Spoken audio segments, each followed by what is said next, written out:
Hi, I'm Greg Harris, President and CEO of the Rock and Roll Hall of Fame. We are proud to participate in Giving Tuesday and are extending our involvement throughout the entire week. This global initiative invites individuals to give back and create change in their communities and in the world. The Rock and Roll Hall of Fame is a cultural institution with a global audience. We have an enormous responsibility to our community, locally and nationally. We engage, teach, and inspire through the power of rock and roll here every day, but also through Rock Hall EDU, our education platform that reached 1 million students from over 100 countries during this critical time.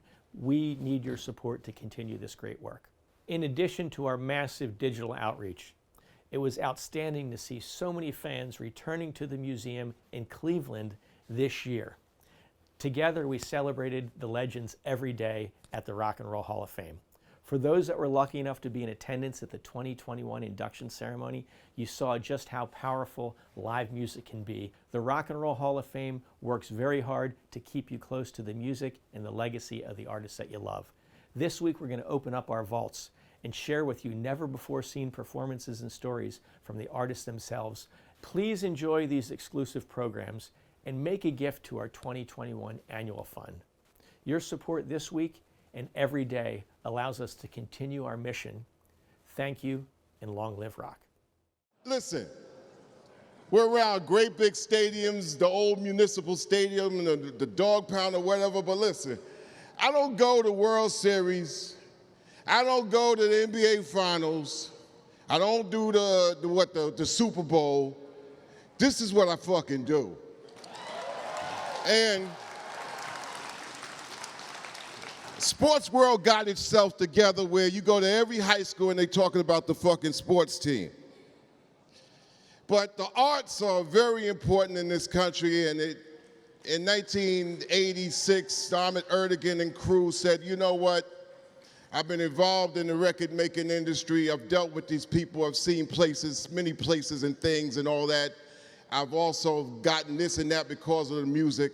We got to figure out how to make some kind of shrine for the music. And that's how the place came to be. And yes, we know that this is a place that probably needs 20,000 inductees. A lot of times people would say, yo, you should have been in there a long time ago. But just like sports, they say you got to put up some tenure and then you could pop in there after the whole consensus looks at it and pushes you in amongst your peers and whatever.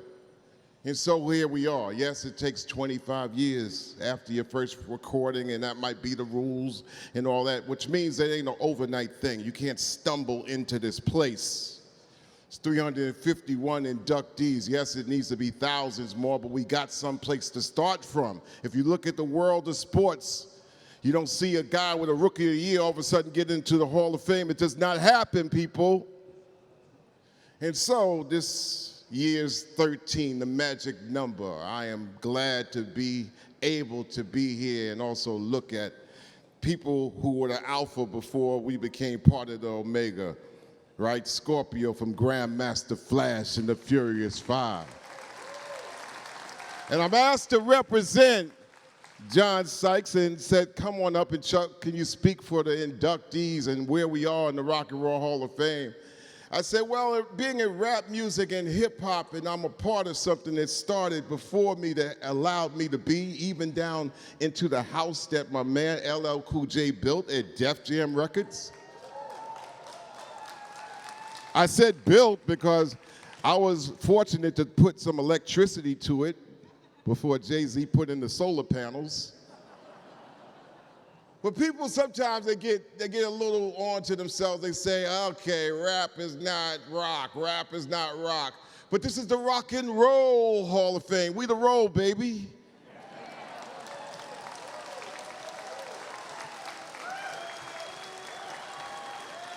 Rock and roll. And when you say roll, you roll with the fact that the beginnings of rock and roll, you have some skin roots.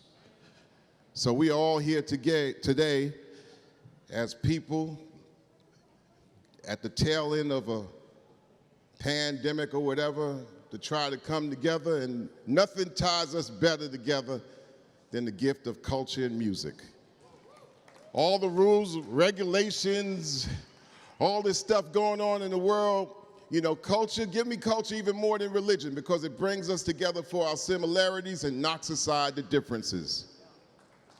So before I go and purge the greatest record store in the world since Tower Records, which is the Rock and Roll Hall of Fame Museum store, my man Jazzy Jason will actually give me a what they call it, a little voucher. I like to say it's very proud to be part of something. And this is something to behold of because, yes, sports is something that's universal, but music goes all around the world. And to be able to look at it and say, this is the shit I love, but now I know about something I love. The worst thing is you say you love something, you don't know shit about it. This is a place where you could learn about what you love. And music's in everybody's eyes, hearts, souls, or whatever. So I'm very happy to be able to launch off at least some of the discussion for a wonderful weekend of the Magical 13. And we'll be at 351. So when we get to that Magic 400 next year, I will plan to be here because I'm not going to be at the World Series. I ain't going to be at the Super Bowl.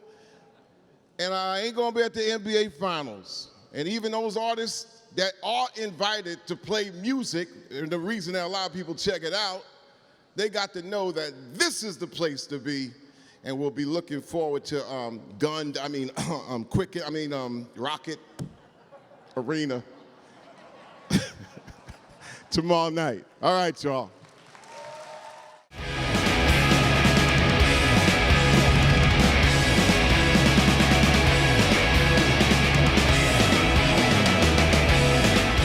First of all, I want to acknowledge Mr. Clarence Avant, somebody who just did so much for music and so much for artists like me, just pushing the culture forward. Could you give him a round of applause, please? And if you haven't seen his documentary, The Godfather, you got to check it out. It's an unbelievable documentary. It's really amazing. Personally, I just want to say that, you know, it's amazing to be here. And I know you're all fans of rock, of hip hop, of jazz, of blues, of just all the different music. But I just want to say there's so many people who gave me so much love and kept saying, "El, we got to get you in there. El, we got to get you in there." I want to acknowledge those people and just say I appreciate it. In the background, I have E-Love, Cut Creator, and my man Z-Trip. People that have been with me since day one, and Z has helped me kind of move it forward. And I just want to tell you that, look, we have blues, jazz, rock and roll, and hip hop. And you know what? I respect and love all of the genres. I have complete love for it, and I'm here to represent hip hop in the best possible light. And I just let you know that I love you and I appreciate you, and I hope you enjoy all the exhibits. You know what I mean? I got my Audi over there for my second album, Unbelievable. You should get a picture in front of that. It's crazy. You know, had some fun times in that. Definitely check that out. And the exhibit upstairs. So thank you. So, Mr. Avant, I just wanted to pass you the mic, and you can say a few words. Thank you.